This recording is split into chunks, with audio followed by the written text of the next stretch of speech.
Hey everybody, and welcome to section 9.5, which basically kind of summarizes everything and has some full examples. Okay, so let's start. So when we have a problem involving a hypothesis test, you might see some language saying the level of significance is 1%. That 1% is that preconceived or preset alpha that we've been talking about. So we usually need to know alpha before we collect the sample data, and that's usually something that we decide when we're going to set up the test. Obviously, in your situation, you're a student, so it'll be given to you unless it's not given to you. In which case, the common standard to use is 0.05 or 5%. What else can I tell you? Okay, so when you calculate a p-value and draw the picture, remember that the p-value is the area that is in the right tail, left tail, or split evenly in the two tails. And that's why we call the hypothesis test left, right, or two-tailed. Now, how do we know what kind of tail does the hypothesis have? Well, the alternative hypothesis is the one that tells us whether the test is left, right, or two-tailed. It's basically the key to conducting the appropriate test. So basically, if it's less than, it's a left-tailed. If it's greater than, it's a right-tailed. And if it does not equal to, it's two-tailed.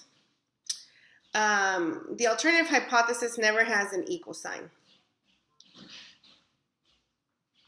So a data analyst should have more confidence that you made the right decision to reject the null hypothesis when you have a smaller p-value, even if you're using the 0.05 level for alpha. A large p-value means that you should have more confidence of making the right decision in not rejecting or failing to reject the null. So it's really good.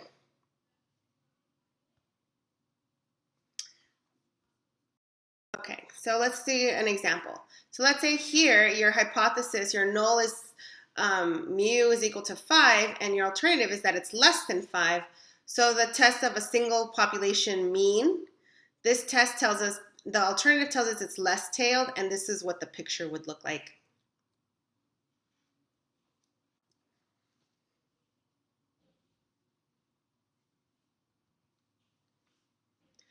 So then here, the null hypothesis is p less than 0.2, less than or equal to 0.2, and the alternative hypothesis states that p is strictly greater than 0.2.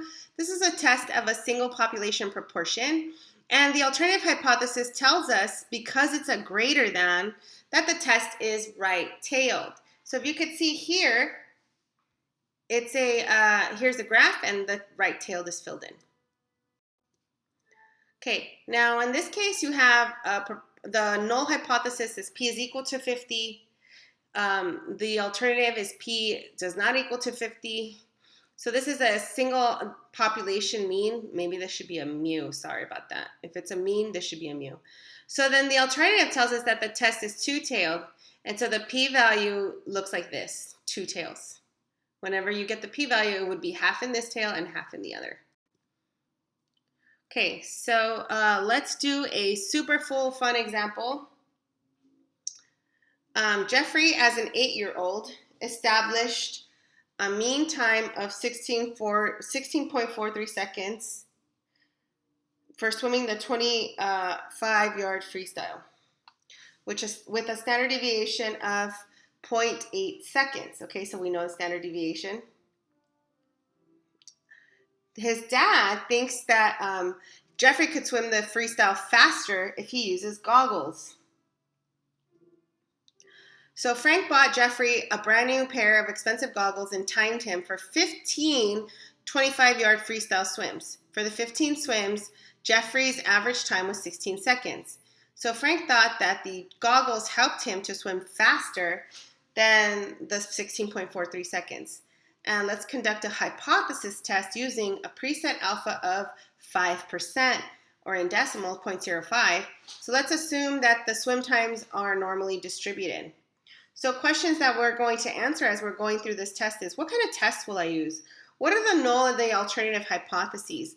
What is the random variable? What kind of distribution do I need to use? What's the p-value? Let's interpret it, and then we make a decision and finally write a conclusion. Okay, so let's go through this. So let's set up the hypothesis test. The problem is about a mean, so it's a test of a single population mean. Your alternative hypothesis is that his mean is less than 16.43 seconds, right? And that's kind of what the data is thinking. And so the null is that it's actually equal to 16.43 seconds. So this less than tells us that this is going to be a left-tailed test. Okay, so the x is the x bar is the mean time to swim the 25-yard freestyle. So the distribution would be normal x bar, and we know the population standard deviation, which is 0.8. So it's normally distributed with a mean of 16.43 and a standard error of the original deviation, 0.8, divided by square root of n. There were 15 trials, so n is 15. Okay, 15 times that he swam. So the mu comes from the null hypothesis and not the data. Okay, so because the x bar is the data. Right, so then let's go ahead and calculate the p-value. So basically, we're calculating p-value x bar less than 16, where the sample mean of the problem is given as 16. So let's go ahead and check that. So how do we do that? We're going to do a z-test on the calculator. So let's go ahead. So basically, you hit stat. Okay, then you go to tests and hit enter, z-test. Okay, we're inputting stats. Our mu sub 0, our initial, is going to be 16.43. And then we're going to enter 0.8 for the standard deviation, and then 16 for the sample mean, and then 15 for n. So then we're going to go to less than mu, and then hit calculate, and there it is. Your z-score is negative 2.08. You get a p-value of 0.017. Now, if you want to draw this, you can just go back to test, hit z-test, and same thing as before, except instead now of hitting calculate, you highlight draw, hit enter, and there it is. It's a very beautiful graph.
So when a calculator does a z-test, the z-test function finds the p-value by using the the central limit theorem. Okay, so you can do that also.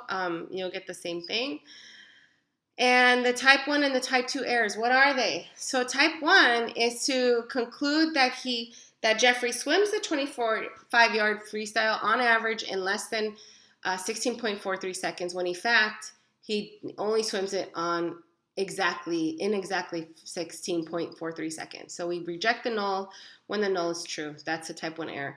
Type 2 error would be that there is not evidence to conclude that he swims the freestyle in less than 16.43 seconds on average, when in fact he actually does.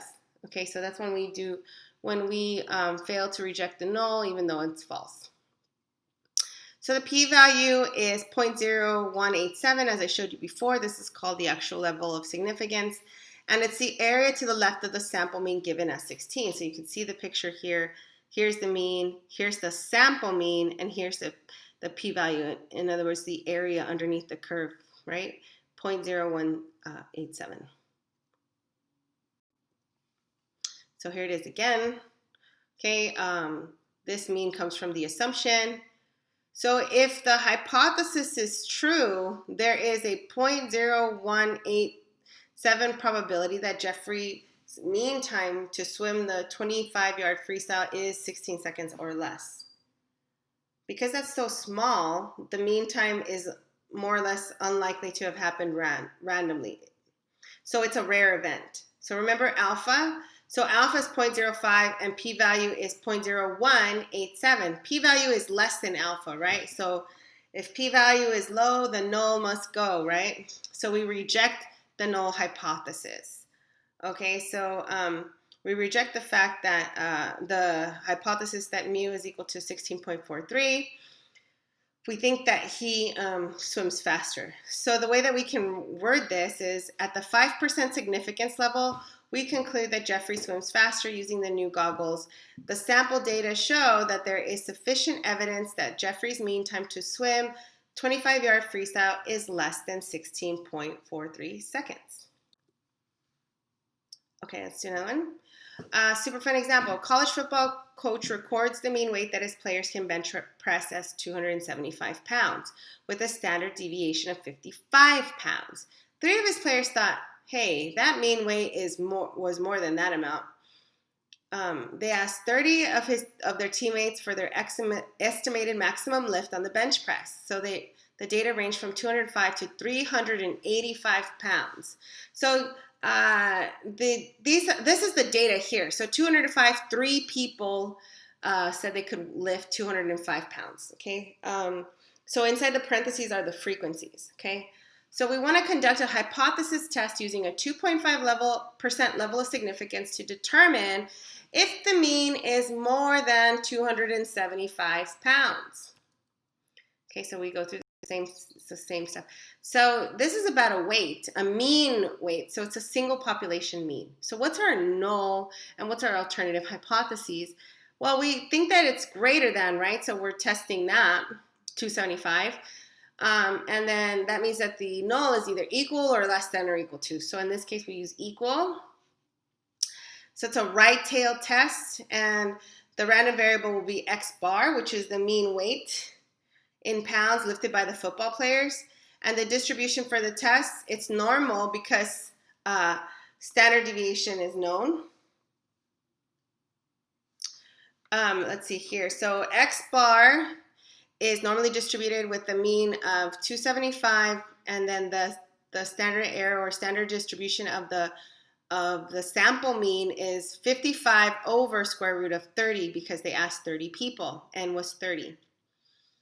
Okay, cool. All right, so let's go ahead and see this. So this is the same kind of case. We're going to use z-test. However, the only difference is that we're using the data key and not stats because we've entered the data. So you would go edit, stat edit. Here's all the data. Here's the list. Here's the frequencies in L2. Okay, so we would go stat, go to test, hit z-test, enter. Okay, you go in there, and now instead of stats, click data, boom. This is all the same stuff except for where it says frequency. Oh, sorry, this is 275. This mean is 55 for standard deviation. The list is L1. The frequency is actually L2, so you would hit second, and then the number 2. And that would give us L2. And since the alternative is that it's greater than, we'd go to greater than and hit enter. And then you would do calculate. And there it is. Your p-value is 0.13305. Your x-bar is 286.17. Your standard deviation, sample standard deviation, and then your z-score. And then if you wanted to draw this, you would just do stat, test, go all the way down to draw, and then hit enter. And there you go, beautiful. Okay, cool. So if you notice, looks just like this, right? So in this case, you have the p-value that they put here is 13.23, but that's only because I think they used the formula, not the calculator. So see here, so there's no mistake here. This is weird. So this is 0.1331. That's the actual probability that the football players can interpret a mean weight of 262 pounds or more. So this is big. Either way, it's still big. It's 13% either way. So this isn't a rare event. Okay, so 13 is greater. So since alpha was 0.025, remember 2.5 level significance, and the p-value is 0.1323. P-value is high, the null must fly, meaning that what? We do not reject, or we fail to reject the null hypothesis, and then we can conclude at the 2.5 level of significance from the data there is not sufficient evidence to conclude that the mean weight is lifted is more than 275 pounds. Okay. What? Another example. Okay, so statistics students believe that the mean score on the first stats test is 65. The instructor thinks the mean score is higher, so he samples 10 students and then he performs a hypothesis test using a 5% level of significance, and the data is assumed to be from a normal distribution. So it's the same kind of thing. Test of a single population mean, right? 5% is 0.05. Here's my alternative, greater than, since he thinks the average is higher. And then the null would be boring, it's equal to. So this is a right-tailed test, okay? So then this is a distribution, right? Average score on the first statistics test. Notice carefully, there is no population standard deviation given, and you're only given n equals 10 data values. So we need to use a student's t distribution. So t degrees of freedom, okay? And we need to use this here, p-value is 0.0396. Okay, so the degrees of freedom is 9 because n is 10 and 10 minus 1 is 9, okay? So if the null hypotheses are true, there is a 0.0396 probability that the sample mean is 65 or more.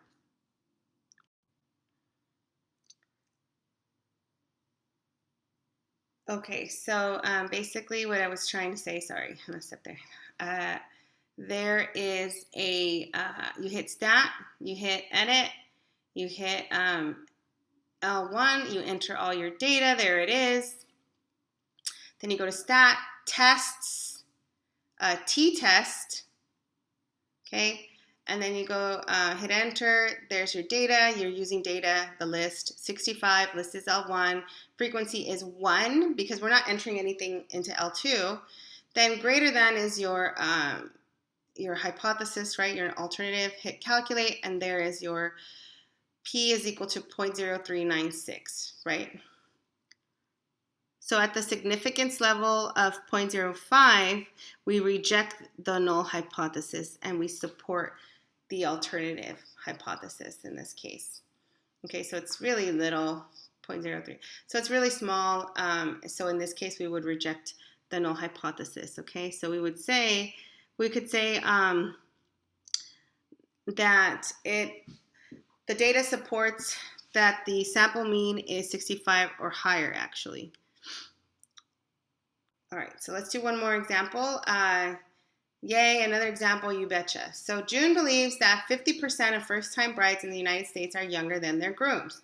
She performs a hypothesis test to determine if the percentage is the same or different than 50%.